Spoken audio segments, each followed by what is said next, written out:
Hello and welcome. We're excited to have you here today. In this video, we'll dive into an important conversation about how vocational education teachers can adapt and embrace technology to modern construction techniques, even in settings with limited resources.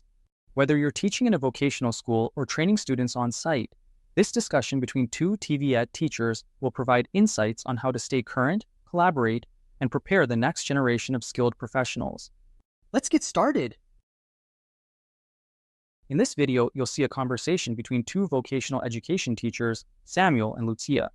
They'll discuss how to overcome challenges in teaching modern construction techniques in a resource-limited environment, offering practical solutions and strategies to stay updated and ensure students are ready for the evolving industry.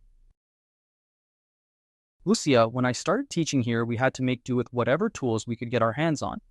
We didn't have much access to new technologies, and honestly, we taught what we knew. But these days, things are changing so fast in the construction industry, even here.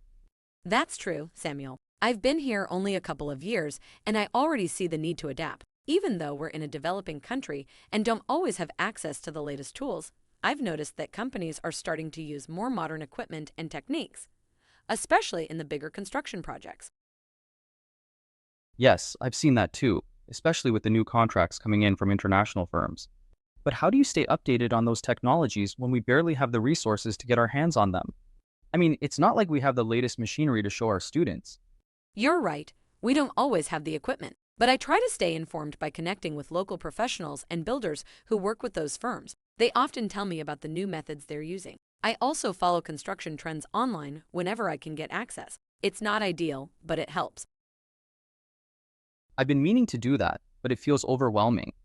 There's just so much information out there, and here, we're always dealing with limited resources.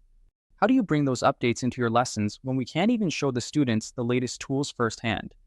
I had to get creative. For example, I use case studies from local construction sites where modern technologies are being used, and I ask students to think about how they would apply those techniques with the tools we have. It's not perfect, but it helps bridge the gap. Sometimes, I even arrange for short visits to those sites when possible. That's a good idea. I guess it's not about having all the latest tools, but about preparing the students to adapt once they're out there working. We have to teach them to think critically and be flexible. Exactly. The occupational standards are changing, and we need to make sure we're teaching what's relevant, even if we don't have every resource. It's about understanding what's happening in the industry and translating that into practical learning, no matter what. Have you thought about revisiting some of your lessons to incorporate these new practices? I've thought about it, but I haven't had the time to really sit down and plan. I think we can't afford to stay behind, though. Maybe we should both make a point of reviewing the latest occupational standards and connecting with some local builders who are using these new methods. We could do that together. We could share what we learn with the other teachers as well. I've found that when we collaborate, it's easier to adapt. If we pull our knowledge, we can give our students a better chance to succeed out there. That's true. Let's start by organizing a visit to one of the newer construction projects. I think seeing how they're integrating these technologies could inspire both of us and our students. We have to keep moving forward, even with the challenges we face.